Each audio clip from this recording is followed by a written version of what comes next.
Welcome to this explainer. Today, we're unpacking a story of just absolute, mind-boggling human endurance.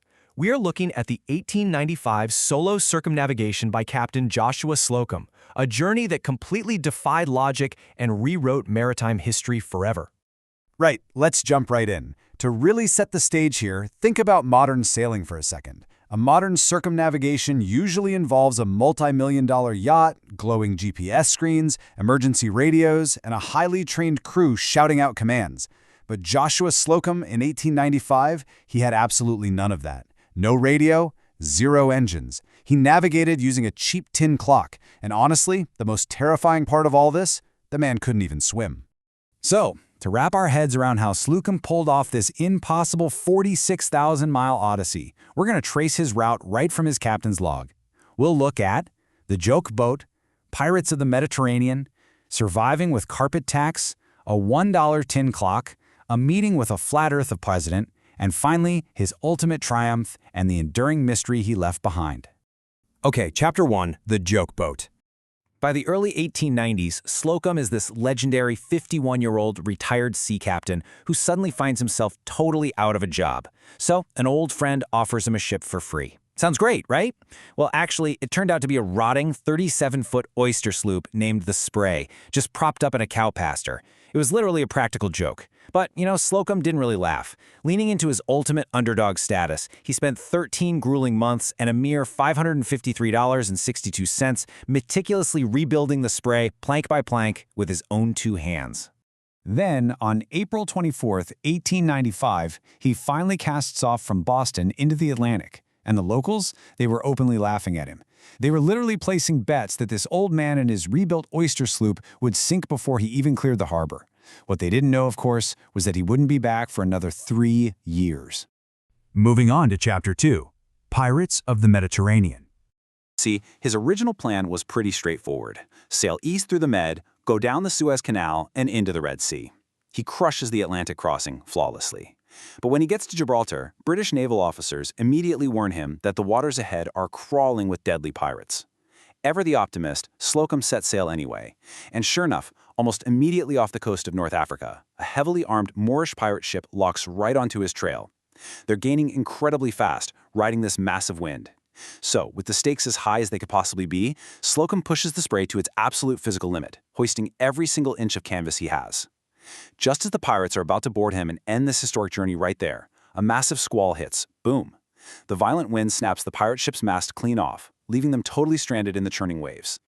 Barely surviving that storm and the pirate chase, Slocum takes it as a pretty clear sign from the universe. So in early 1896, he makes this massive geographical pivot. He turns the Spray completely around. He decides if he's going to sail the world, he has to go the hard way, west, down the coast of South America, and around the notoriously deadly Cape Horn. Which brings us to Chapter 3, Surviving with Carpet Tacks. Now, navigating the Strait of Magellan at the very tip of South America is basically a death wish even today. But for a solo sailor in an engineless wooden boat in the 1890s, it was practically suicide. We're talking freak storms, deadly whirlpools, and these sudden willy-wall winds that can just flip a boat in seconds. But actually, the weather wasn't even the scariest part. That whole Tierra del Fuego region was full of indigenous tribes that were notoriously hostile to stranded sailors. And since Slocum was totally alone, whenever he succumbed to pure exhaustion and had to sleep, his boat was left completely unguarded. He had zero crew to stand watch. So how does he protect himself? He comes up with a brilliantly low-tech 4-step defense system. One night, he realizes a raiding party is getting ready to board under the cover of darkness. So step 1, sprinkle the entire deck with sharp, upward-facing carpet tacks. Step 2, go below deck and go to sleep. Step 3, wake up in the middle of the night to this chorus of blood-curdling screams as the barefoot raiders jump onto the deck, land squarely on the tacks, and plunge right back into the freezing ocean in total agony. And step 4, literally just roll over and go back to sleep. Talk about an unfazed reaction to a life-threatening situation. He ultimately survived the strait, but the storms were so brutal down there that it took him over 2 months just to clear the tip of South America. All right, Chapter 4, The $1 Tin Clock. After finally bursting out of the strait and into the Pacific Ocean, Slocum enters this phase of just total, utter isolation. For weeks at a time, he sees absolutely nothing but water. Now, to understand the magnitude of this part of the journey, we have to talk about the marine chronometer. Back in the 1890s, this highly accurate, incredibly expensive timepiece was fundamentally required to safely navigate longitude at sea. If you wanted to know where you were east or west, you had to have one.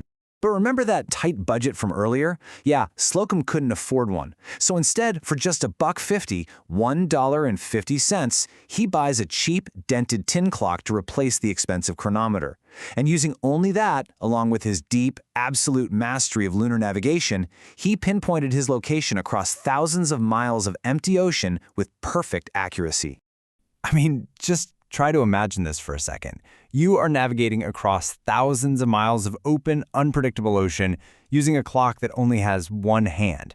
Oh, and you also have to occasionally boil it in a pot of water just to keep the gears from seizing up with ocean salt. It's just wild. But armed with this boiled piece of junk, he successfully navigated to the Juan Fernandez Islands and later dropped anchor in Samoa. By this point, he's basically a local celebrity. He even met the widow of Robert Louis Stevenson, the guy who wrote Treasure Island, who gifted him her late husband's sailing directories. Moving on to Chapter 5, A Flat Earther President. So Slocum crosses the Pacific and then Indian Ocean, eventually arriving in South Africa in 1897 as this massive global rock star, and this leads to a super unusual, kind of hilarious encounter.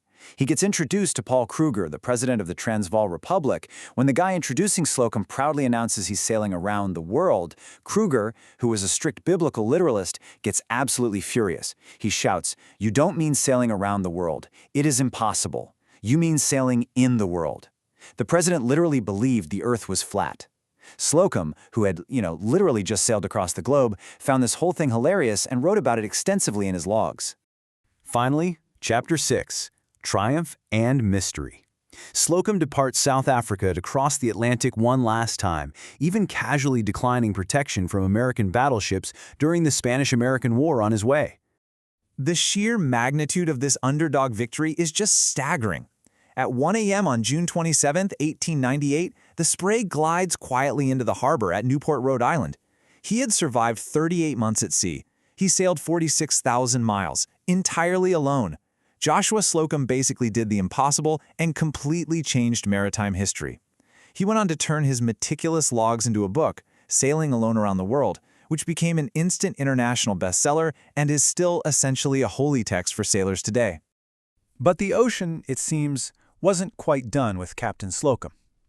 We're left with this really haunting epilogue.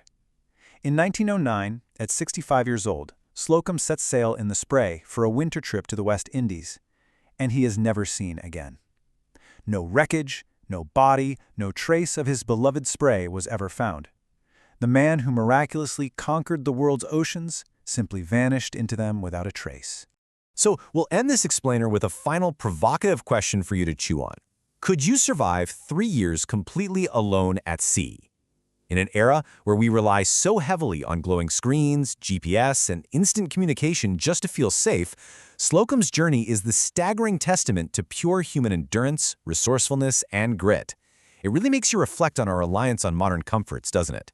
Thank you so much for joining me to explore this incredible slice of history.